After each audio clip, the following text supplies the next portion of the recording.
Hello, I'm John Ficara, and welcome to a very special Mad panel.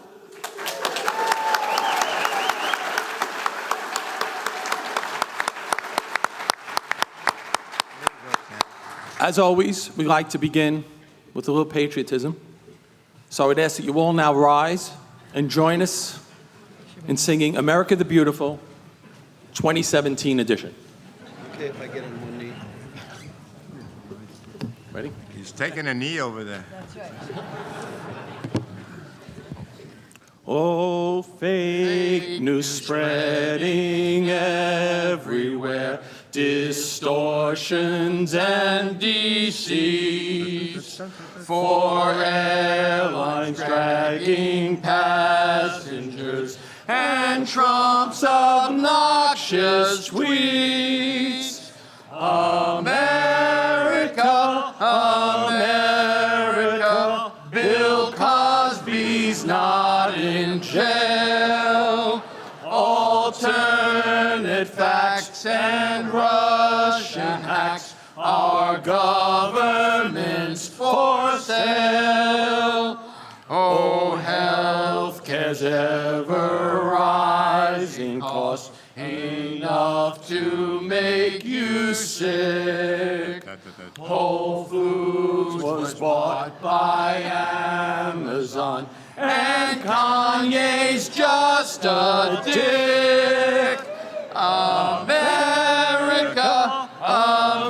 America, delete your Uber app. Exploding phones and Alex Jones, our country's gone to crap. A-holes denying climate change despite the rising tides, and Nazis marching in the streets. Good people on both sides. America, America, we can't stop the decline. If we dump Trump, that other chump, Mike Pence is next in line. Thank you. You may be seated. Okay,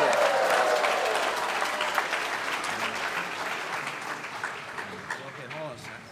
It's flashing. I don't know why.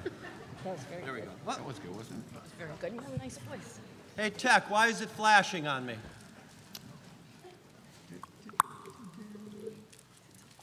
Did I pull the line out? Hold on. This is all part of the show. Did I unplug it? And that concludes. That's just the power. Do not try to adjust your television set.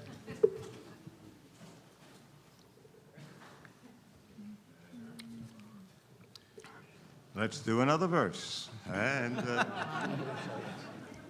than the first. 2 seconds. Does anybody know a joke? It's pretty uncomfortable. Know a joke? He's literally going to get another dongle. That's an excellent point. Let me start by at least introducing some of the panel. Sitting right next to here, my right-hand man from the past 19 years, and before that, a very good mad illustrator, Mr. Sam Viviano.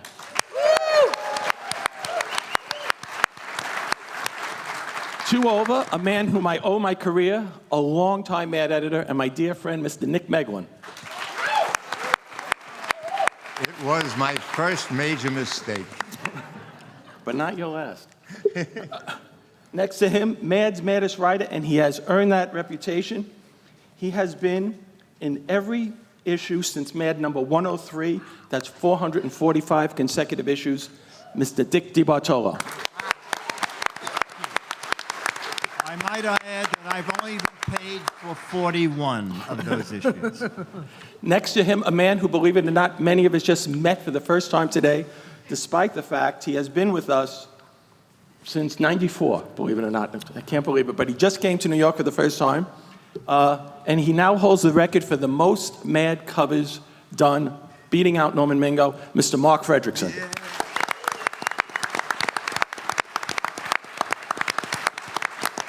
Next to Mark, someone who came to us from the late, great John Caldwell. John saw her work and just said, you have to be in Mad. And she is also a New Yorker cartoonist, which he told me not to say. Teresa Burns Parkhurst. Thank you. Wrong. The last two gentlemen were mine and Nick's first hires when we became co-editors in 1985. In the hat, Mr. Joe Raiola. And his partner and Mad's other senior editor all these years, Mr. Charlie Cato. There's lots more Mad people in the crowd, but we'll... Did you miss the guy next to me? I was going to save him for last. This last guy, let me get the exact figure because I wrote it down. Al. I can't seem to find it, but I believe he's been in just about every issue since 1953. He is in the Guinness Book of World Records for the longest working cartoonist. He has created such things as snappy answers to stupid questions, and this other little thing in the back of the magazine that we call the Mad Folded. Truly a living legend, Mr. Al Jaffe.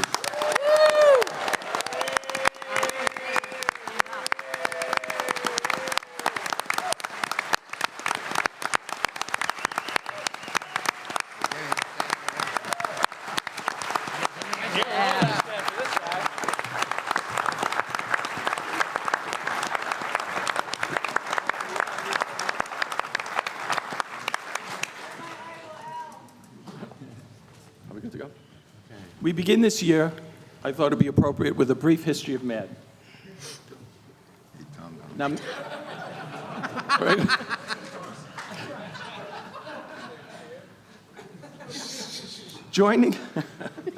trying to join the panel was Mr. Tom Bunk, by the way.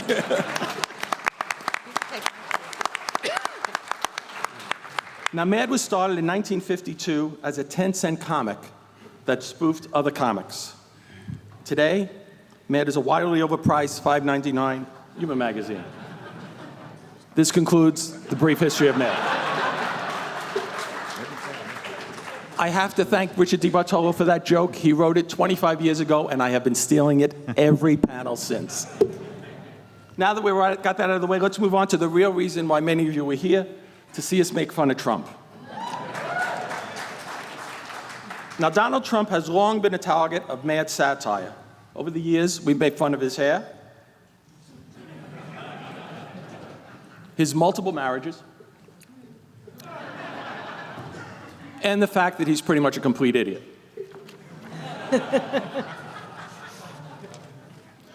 But everything changed when he decided to run for president, and we ran this cover. Our newsstand sales more than doubled. As the military might put it, Mr. Trump and his cohorts represent a rich comedy target environment. Now, rather than me just stand here and take cheap shots at the president, like popping him into movies that he could star in, like The Great Gas Bag. Early this year, we wanted to be fair and balanced and give him some historical context. So we compared Mr. Trump to all the other US presidents. Now, we don't have time to do all 44, but here's a few. James Madison. James Madison is the father of the Constitution. Donald Trump is the father of a woman he said he'd date if she weren't his daughter. Got to give the edge to Madison here.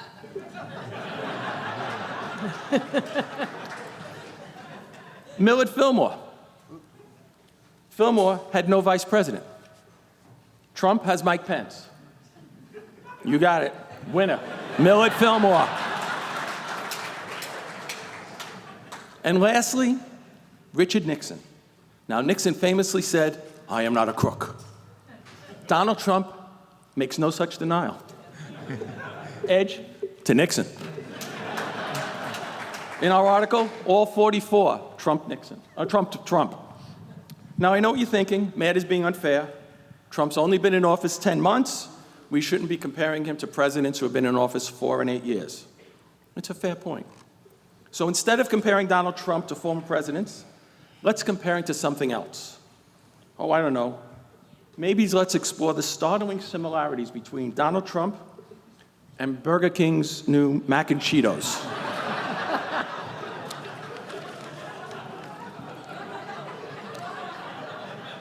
Is a revolting combination of orange, yellows, and fats. Mac and cheese, yes. Trump, yes. Is really, really cheesy. Mac and cheese, well, yeah. Trump, bingo. Sometimes seems like it's concocted by Satan himself. Yes, and yes. And finally, resembles an Oompa Loompas boner. Yes, and yes. There you have it. That was a little uncalled for, but that's all. Maybe it's time we take a break and do some plugs. You might remember last year, we published our first children's book, Good Night Batcave, written by Mad editor Dave Corrado and illustrated by Mr. Tom Richmond, both of whom are here and I will introduce later. Well, we've never been one to learn from our mistakes, so on October 17th, we'll be publishing our second children's book parody, Superman and the Miserable, Rotten, No Fun, Really Bad Day. Coincidentally, also written by Dave Corrado and illustrated by Tom Richmond. Yeah. Not to be outdone, Mad contributor Peter Cooper, who unfortunately couldn't be here today, also has a product that he begged me to plug. It's the Spy vs. Spy themed Black Batman black and white statue from DC Collectibles. And that will be out this fall. 3 more quick plugs. Just in time for Halloween, we'll publish this bookazine, Mad Spoofs Horror, which features some of our best horror material, including takeoffs on The Walking Dead, The Shining, The Blair Witch Project, The Exorcist, and even Rosemary's Baby. Then, just in time for the release of the new Star Wars movie, we'll be publishing Mad Spoof Star Wars and Other Sci-Fi. This includes parodies of The Force Awakens, Rogue One, The Matrix, Men in Black, and Planet of the Apes. And lastly, just in time for Christmas, we will be republishing The Mad Stocking Stuffer, which includes Stuff.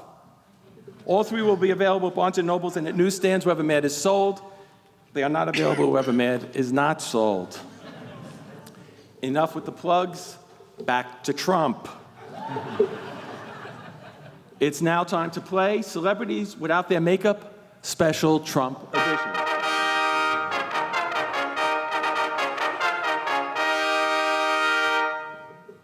Went well in rehearsal. We begin with the man himself, Mr. Donald Trump, here with makeup and without. Next, we have Eric Trump with makeup and without. Gary Busey. Kellyanne Conway with makeup and without. And finally, former presidential advisor Steve Bannon with makeup and without. This concludes Celebrity Without Makeup, Special Trump Edition.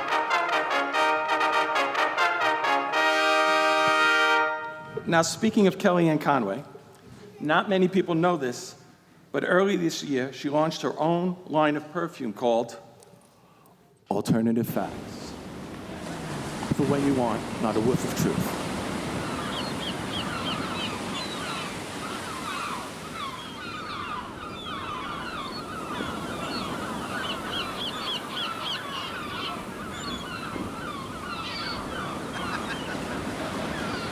I just love being by the water. And then both Kellyanne and Trump took time out from their busy schedule to star in a new movie, Blah Blah Land. Now, Mad isn't the only magazine who's been covering Mr. Trump. Time magazine recently ran a cover story about his administration's alleged collusions with Russia. Unfortunately for Time, we had the idea first. Thieving swines. Now, I reached out to Mad's ace attorney, Jay Kogan. For some reason, he hasn't gotten back to me. Wait. Who just said Jay's here? Jay, stand up. There he is. If they can let OJ out, Jay, there's no reason you should be behind bars. And Stephen Colbert has also rebooted his career with Trump material, though in one instance, this year he received a lot of criticism, coming from actually Trump himself. Here's the thing, a president going after someone telling jokes is unprecedented. That would be like Richard Nixon going after Alfred E. Newman. And if I may, Mr. President, I like to quote that great man. What, me worry?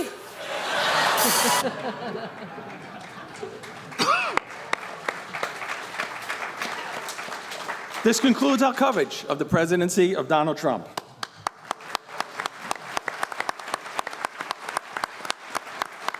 But the good news is, all of what you have just seen and much more is available in a new book called Mad About Trump. And it features a special introduction and artwork by CNN's own Jake Tapper. Now let's talk a little bit about our daily blog, madmagazine.com. Every day, we update it with news and information you can use. For example, in June, Fox News announced that it was no longer using its infamous slogan, fair and balanced. This got us to thinking, what should Fox's News' new slogan be? Here's a couple of suggestions. The most trusted name and people shouting over each other. Where Hannity meets insanity. We got Stussy. And my personal favorite, America's #1 news source for racist uncles.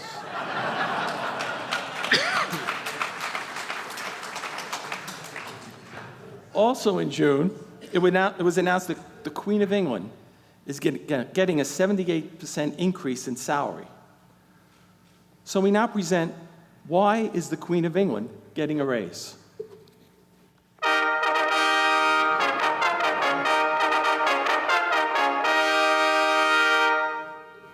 Thank you.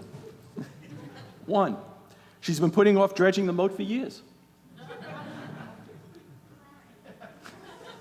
2, she needs to cover the cost of making the throne stair climber compatible. And finally, why does the Queen need a raise? 57 toilets in the palace means 57 squatty potties. It's a big expense. Are there any Nazis here today? Just checking. Recently, there was a white supremacist march in Charlottesville. We dedicated a blog post to the Nazis.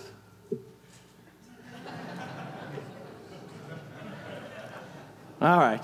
A lot of Nazi sympathizers, though, I think. I thought that'd get a bigger laugh. All right, grab your shopping carts. It's time to do a little shopping in Mad's Celebrity Supermarket. All right. Thank you. Do you like chicken? In that case, I suggest you pick up some Drake and Bake. Looking for a new way to start your morning? Try Pope Tarts. They're part of an infallible breakfast. Need to do some cleaning? May we suggest Chris Pine-Sol and some Taylor Swiffer. And finally, if you want the perfect late-night snack for your pet, there's nothing better than Kimmels and Bits. Now, remember what I said a while ago about concluding our coverage of Trump? Well, that's a perfect example of what's known as fake news. We got more. Here is our Trump Picasso cover from Mad number 547. This issue featured the Metropolitan Museum of Art, and specifically the Trump collection. You all know, of course, Emanuel Lutz's Washington crossing the Delaware. Here's our update, Trump crossing the Delaware.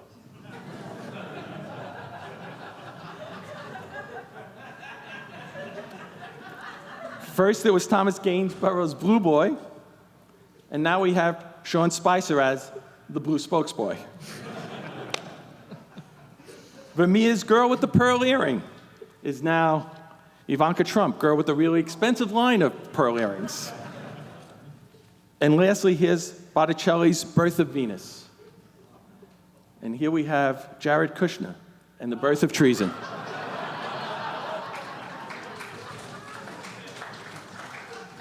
We leave you with a sneak peek at our next issue, which includes Tom Bunk, who interrupted our proceedings earlier, and his visit to Disney World. I promise you this piece of art alone is worth the price of the issue. Another thrilling adventure of Spy vs. Spy by Peter Cooper. Tips for a long-lasting relationship with your latex girlfriend by Teresa Burns Parkhurst. We'll get into that later. And from Desmond Devlin and Tom Richmond, a mad spoof called Strangely Thin. And here's the cover, which is on sale October 10th. We thank you for coming. On behalf of myself, Sam, and the entire MAD team of editors, designers, writers, and artists, thank you for supporting MAD all these years.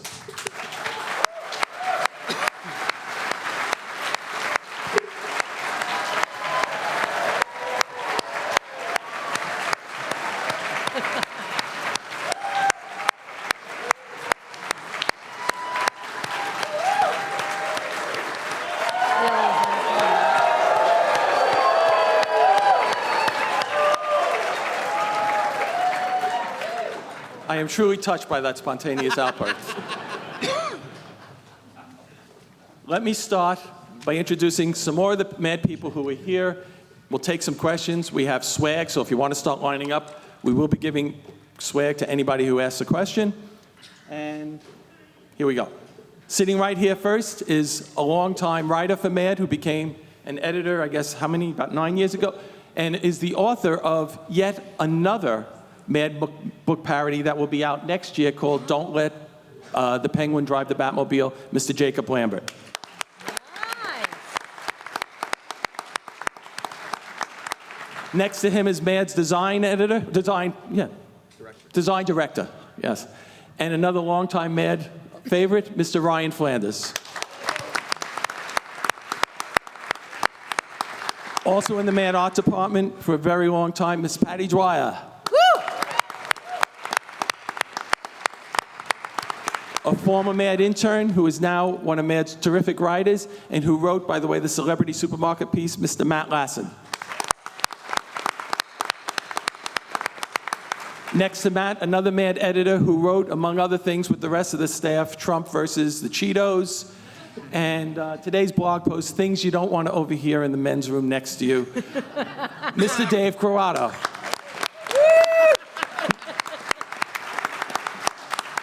Let's go to a question and I'll come back. Yes, sir. So last year, my son and I were here, and it was similarly dedicated to the election and Trump. And I asked you last year, what's your getaway plan if he wins? And you said, no way he wins, no getaway plan. Well, guess what? He won, you didn't get away. So what now? I'm quitting. This is it for me. Come up, and Ryan has a hat for you. Is the question from you or the dog? A little both. What is MAD backwards? And is my dog cute?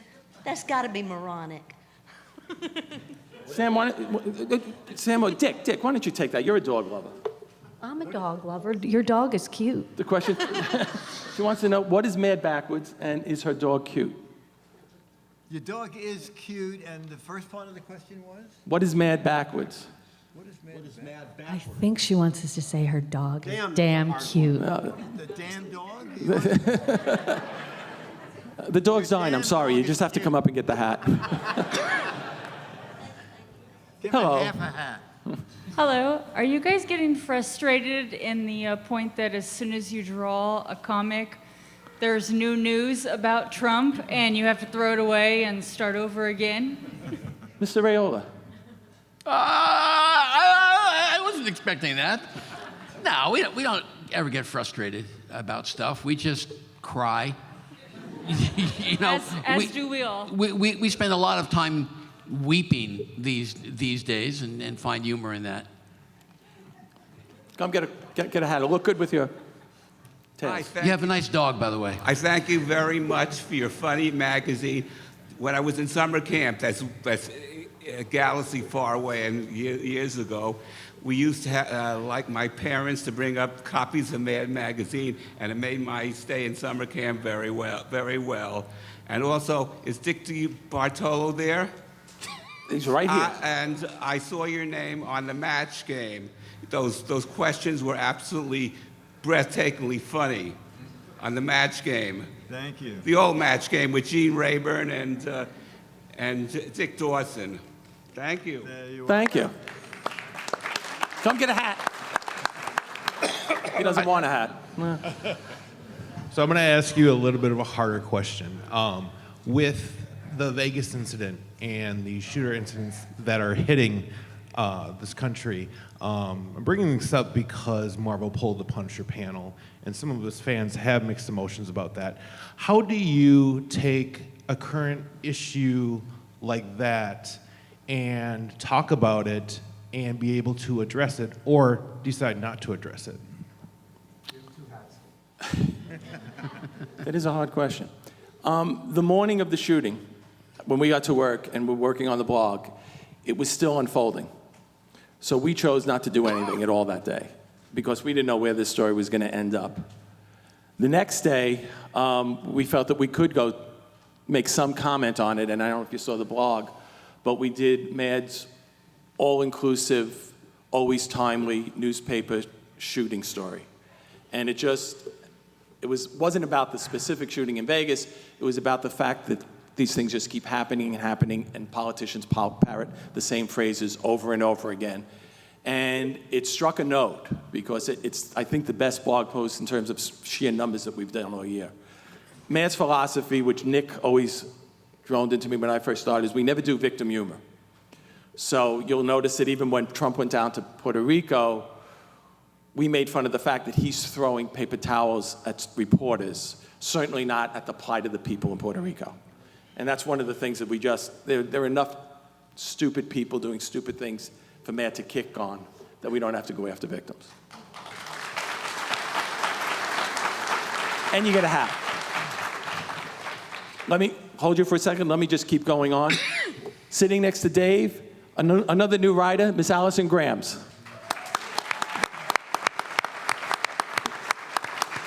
Next to Allison, a very funny man who also does stand-up in addition to writing for Mad, Mr. Mike Morse. A few issues back, we started a new feature in the magazine called Dewey Derwin, and the artist of that is right here, Mr. Justin Peterson. Yes, sir. Why is Mad moving from Manhattan to Los Angeles?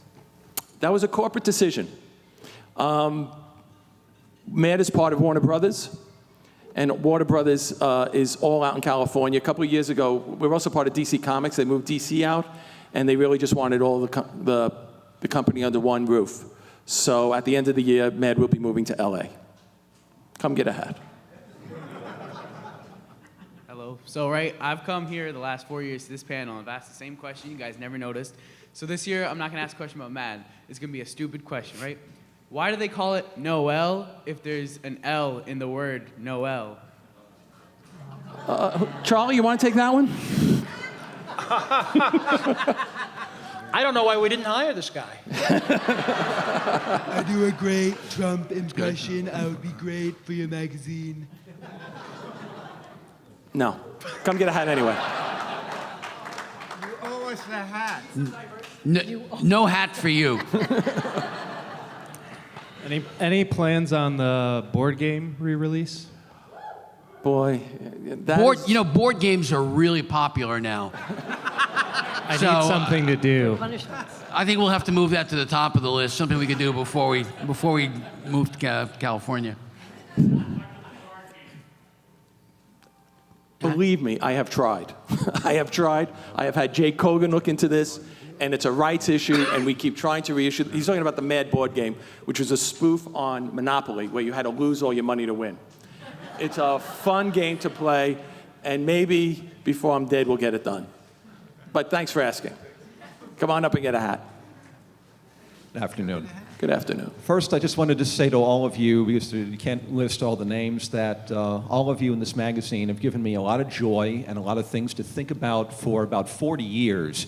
And in reference to the first comment about summer camp, a very special hello to Al Jaffe. Just wanted to let you know how much I've enjoyed certainly your fold-ins and your incredible writing for many, many years. And I can't help but repeating what I consider to be the greatest line that you have ever written, which was in your book, Mad's Snappy Answers to Stupid Questions. And that line still pops in my head decades later. Do you want people to buy this book, Mr. Jaffe? No, I want animals to buy this book. So rush right out and get yours. So thank you all for everything. And one corporate question. The decision to go to color, was that a difficult one? No. No, and unfortunately, our corporate overlords took the heat for that because people felt, oh, they want to put color in Mad so that then they can start selling ads. In fact, all the pressure came from editorial because the magazine, to quote Mr. Rayola, who coined this phrase, looked like it was printed in Mexico in 1959.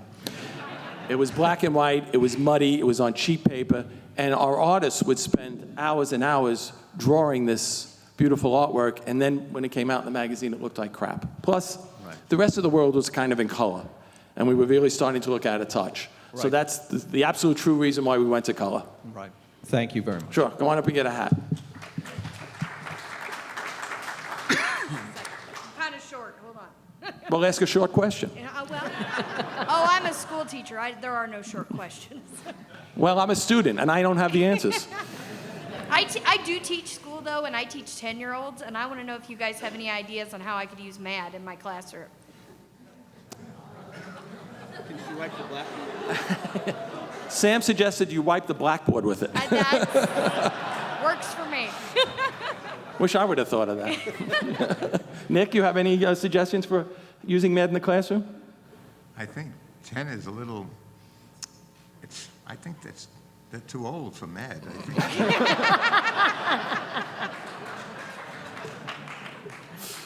Let me move on and keep introducing people. The gentleman sitting right there with the white hair and the beard is arguably Mad's maddest artist at this point, and I really advise you to get the next issue with his look at Disney World. It's really something. Mr. Tom Bunk.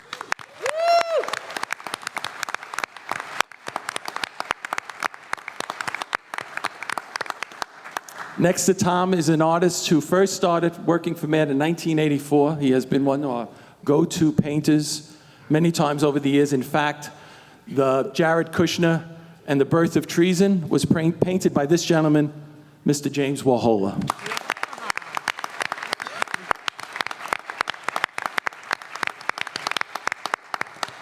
Next to James, wearing the Shameless Mad shirt, is a longtime Mad writer and a very funny man, Mr. Stan Sinberg.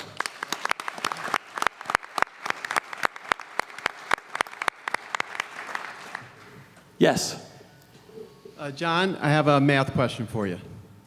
In all the years you've been with the magazine, if you were to add up all the people you've made laugh, you've made angry, you've made cry, you've touched in some way, any way, what's your best guess as to how many people you've touched? That's still under investigation. I got 6, but I may have counted somebody twice. I'm not sure.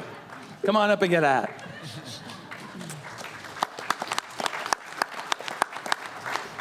Yes, sir. Hi. So my father was lucky enough to find Mad #1 on the store on the racks of the grocery store where he was working in Edinburgh, Texas, and I was recently. I checked the expiration dates on the foods. That place doesn't restock too often, pal.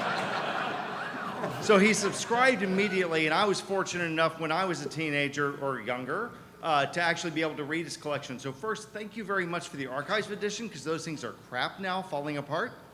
But wait, you're talking the actual copies or the material? The actual copies, and because actually, because we get that a lot too. So I wasn't sure. But even as a kid in the 70s, I was reading movie parodies of things in the 50s, like Shane or whatever, which I'd never seen and were still incredibly hilarious without that context of having seen the movie. But with the move to Los Angeles, what you did back then was you gave my father, for example, a kid in a border town in Texas, a real good sense of New York humor. With the move to Los Angeles, do you see that sensibility changing? Because that's, especially with Trump, a thread that's kind of followed through the entire way. Do you see any changes in terms of sensibility or the like? Probably. I think MAD is a creature of the people who put it together and the environment that they're in. New York is a very stressful place. We usually come in ready for bear in the morning because we had bad commutes or fights with our wives or whatever it is. But MAD is also an evolving living thing. And if you look back at some of the old MADs, it reflected those times, and now MAD reflects these times. There's a lot more Trump, there's a lot more politics because people are paying more attention to politics. The language is coarser because language in general has gotten more coarse. So I think MAD will always have something of its editors and something of, well, let me just say this. This past year, we were really lucky in that we met a lot of celebrities who've been touched by MAD, starting with two comedy writers who are really my heroes, Babalu Manzel and Lowell Gantz, Weird Al Yankovic, and Lin-Manuel Miranda. And they all told the same story. They were growing up just like you were, and they were in their bedroom. They were 12, 10 years old, trying to figure out the world, thinking they're crazy and the rest of the world is sane, what's wrong with them? And reading MAD gave them a voice. I'm not crazy. There are other people out there who feel the way I do, and who instilled within them to question authority, to realize that people have agendas.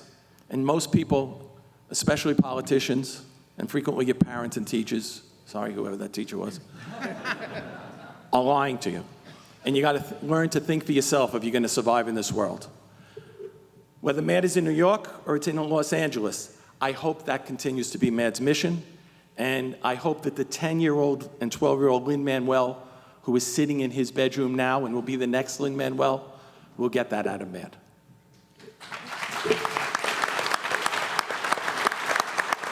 So I'm going to have. Let me introduce some more people.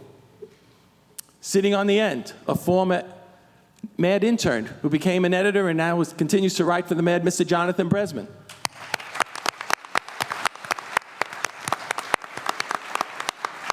Who am I missing? I'm missing people. Where's Tom? You're missing Angela Torres. Where is Angela? Second row. A man who drew, I'm not sure how many, but it's probably a couple of hundred of TV spoofs over the years, hundreds of pages, just a terrific artist, Mr. Angelo Torres.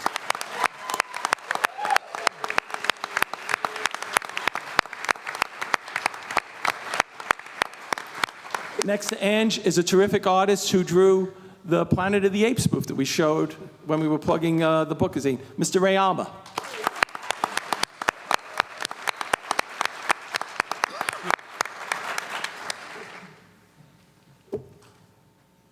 A man who came up to MAD when I first started, and he was still in high school, and he showed me his high school humor magazine. And I said, someday this guy's going to write for MAD. And in a rare instance of me being right, I was right. He has since become one of MAD's most prolific and successful writers. Most of the TV shows and movie spoofs that you read are written by this gentleman, Mr. Desmond Devlin.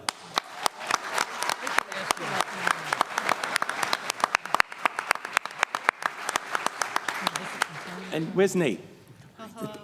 Another former MAD intern who was also a very funny writer, Mr. Nate Fakes. Now over there, I see, bulging out of the t-shirt, a guy who frequently works with Des to do the movie and TV spoofs and who wrote both, and who illustrated both of our children's parody books, Mr. Tom Richmond. Woo!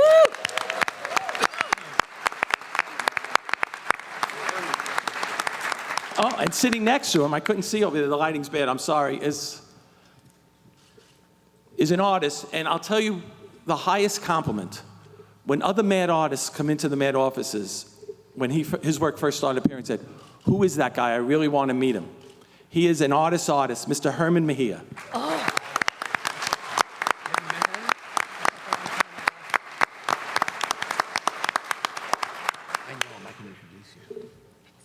Yes. May I ask my question? Yes, sister. Thank you. What's going on? First of all, I want to offer my condolences on all the mad people you've lost since last Comic-Con. Duck Edwing, Paul Peter Porges, and Jerry Gerson, and Stanton Hart. Barry Liebman as well. Oh, Barry Liebman died? That's Yes. sad. So my question is, how much longer will Dewey During Destroys the World last? I don't know. Okay. Can I say something to each of you, though? John, back when you were, since I have the absolutely mad computer disc, I've seen all the old issues. John, you were a very good freelance writer back then. Back then, Yeah. we all peaked. I peaked early. Sam, back then you were a good artist. So I have to say my favorite article you did was when Sesame Street caves into the radical right. Al Jaffe, you are my idol, you are my hero, you are my number one favorite mad person. I would really like your autograph. Nick, you and John made a good co-editing team, and Dick DiBartolo, you did a few of my favorite articles like Double Dimp, Who Defamed Robert Rabbit, and A Mad Peek at an Airline Menu. Mark Fredrickson, you would make Norman Mingo proud. You are a very good cover artist.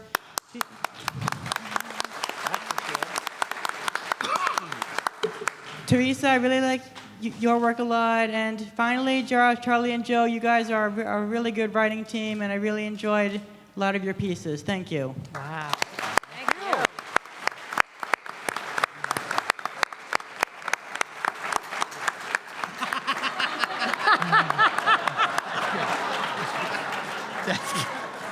No hats to employees.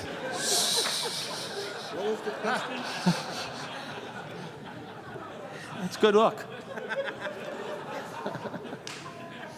Yes. Hard act to follow. Throughout all the years of reading Mad, the one thing that always amazed me was the fold-in in the back. And just the logistics on how it worked and how long it took to figure out. I mean, was there a formula you guys had, or it was just like... If only there was someone here who knew something about the fold-in Because the art was always so great. and could tell us how to it's be able done. to- Damn. Al, you want to give this? Nice, nice. The marijuana leaf sticks out in my head for some reason. I don't know. Well, the fold-in is actually a group effort. At the beginning, when I first proposed doing the fold-in, I did the subject matter and the concept and everything all by myself and brought it in. But as time went by, the editors decided that they wanted it, that our readership was younger, and the kind of subject matter that I would come up with tended to be from the point of view of an older generation. The hemorrhoid fold-in was what did it. In recent years, the brilliant editors who are surrounding me, they came up with the subject matter and sometimes the punchline, and it was my job to take the material and turn it into a visual concept, which doesn't sound very difficult, except when you have a setup that says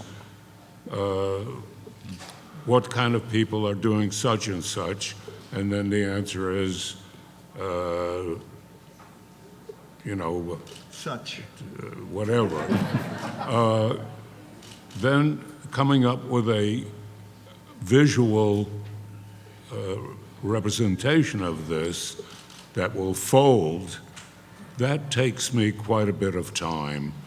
And I'm very grateful for the fact that I've been able to do this for so many years.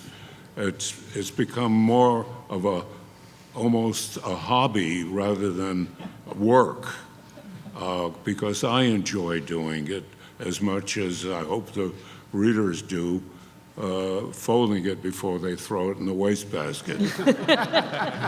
One thing you should know, the first time Al sees the folded is when he gets his printed copy of the magazine. He paints it on a board, and it's never folded. Now, Ever. do you start with the fold or the open first?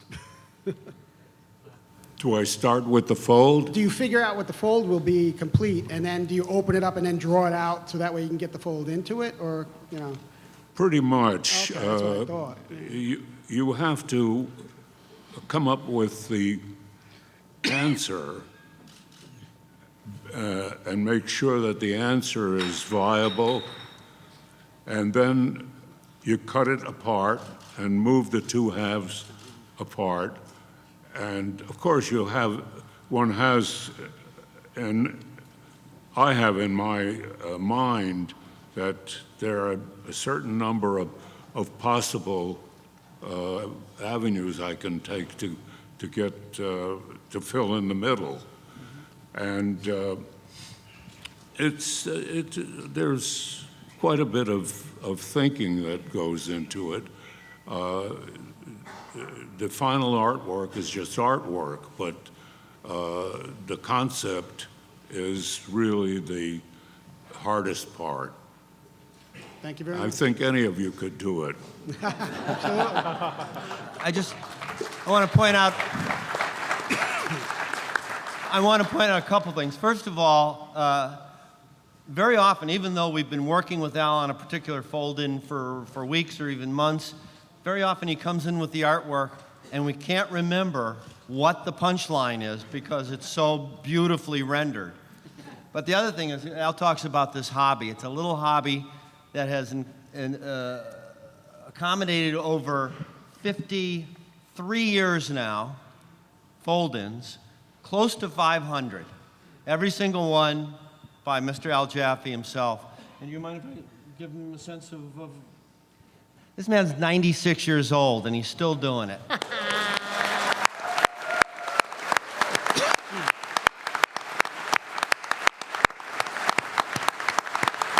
Yes, sir. Also, I wanted to point out that it was Sam who convinced Al that it was a hobby so that it didn't have to pay him as a professional artist. Yes, sir. So here's a question for you. Have you come up with a Trump joke or scenario and said to each other, he would never do anything that stupid, only to have him do something even stupider the next day? Daily. Yeah, yes. That's the short end. We're always amazed. We're always amazed. Up until last night where he, said, stay tuned with the generals that this is the, calm before the storm. So I will point out this is a bomb shelter. This facility, just in case they asked me to mention that. So, one other question. Have you just been randomly picking people out of the audience and saying they work for MAD? Yes, you want a job? Ladies and gentlemen, one of the great comedy writers for MAD for the last 10 years, Mr. Hans Brickface. There he is. Hans, come up and get a hat. Lastly, I'd just like to say right now, I'd like to thank Mr. Dick DiBartolo. He graciously volunteered to do a Skype interview with my son for his college career class. So that was very gracious of him to do that. I understand did he Anthony pass Weiner the is also class? available. Miraculously, yes, he got a good grade on it. So it took some judicious editing, he said. But. Yes, sir. John, also on the left side of the room, it's kind of dark over there. I just wanted to point out also with us is MAD illustrator Ed Steckley. Where are you, Ed? Hello, Ed.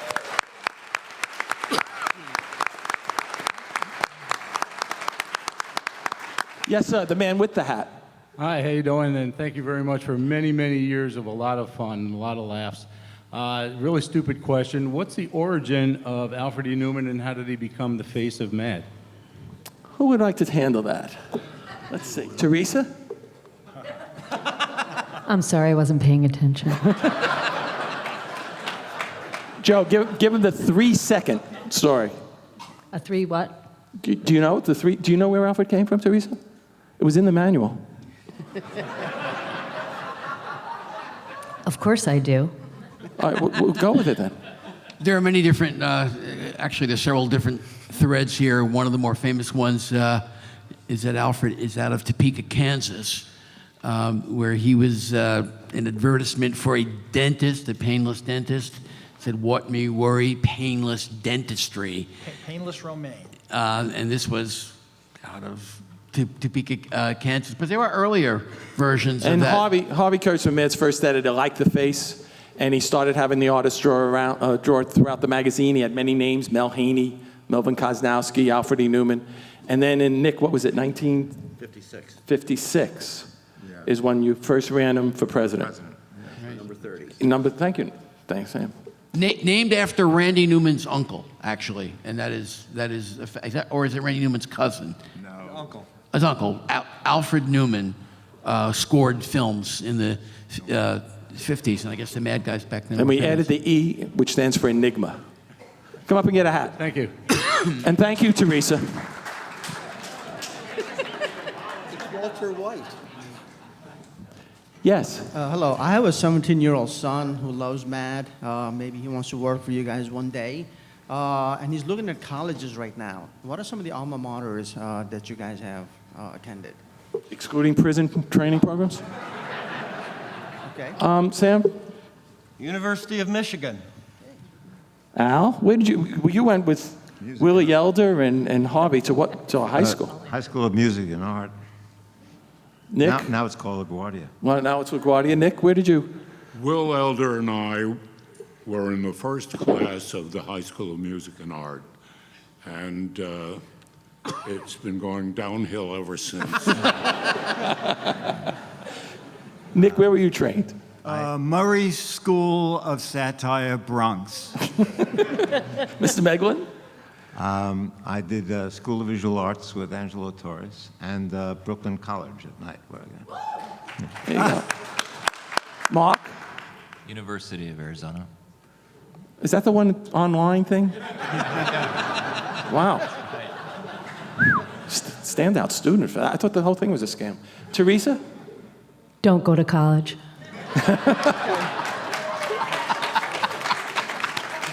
It'd save me a lot of money, yes. You just have to make stuff up. Mr. Raiola? You know where I'm going. I'm one of 2 Adelphi graduates on the MAD staff, the other being my Adelphi brother, Ryan Flanders. So if you want to work at MAD, your chances go up significantly if you go to Adelphi. Charlie? I attended Hofstra University, which is right down the block from Adelphi. Also attending Hofstra subsequently was Mad writer Butch D'Ambrosio. I can't go through everybody, but there is one person I'd like to stand up. Mr. Bresman, where did you go to school? I went to a school in Boston. Which one? It's a certain institution in Cambridge, actually, that was started in 1636. What's the name of it? It starts with an H. And we never let him forget it. Before I forget, on your way out, there's going to be a handout of a special, mini version of Mad for the Comic Cons only. So we're going to break in a few seconds, I think. Well, Thank you. like 3 minutes. So please be sure you get a copy on your way out. Yes. He wrote it. Is there any issue of MAD that has caused more controversy and outrage than any other issue? Yes. Nick, quickly tell the finger story. Excuse me, I didn't hear the question. The finger cover story, the one that caused the most controversy. What do you want me to say about that rotten cover? No, that was done as a joke. Unfortunately, they all liked the idea. I said, no, that's for us. So they printed the cover. That cover. Yeah, Yeah, it was that the middle cover. finger That cover. It was just a giant middle I finger. the gag was the number one magazine. No. The number it one magazine of good taste. Yeah, the number one magazine of good taste.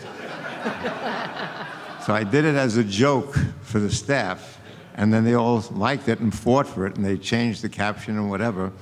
And I told Bill Gaines at the time, because Bill was the last word on the cover. The only editorial part that he ever took part in was that he felt he knew what would be a good cover for Mad, for the newsstands and stuff. And he said, "You're not going to let them do this." And I said, "I got no choice. They're all..."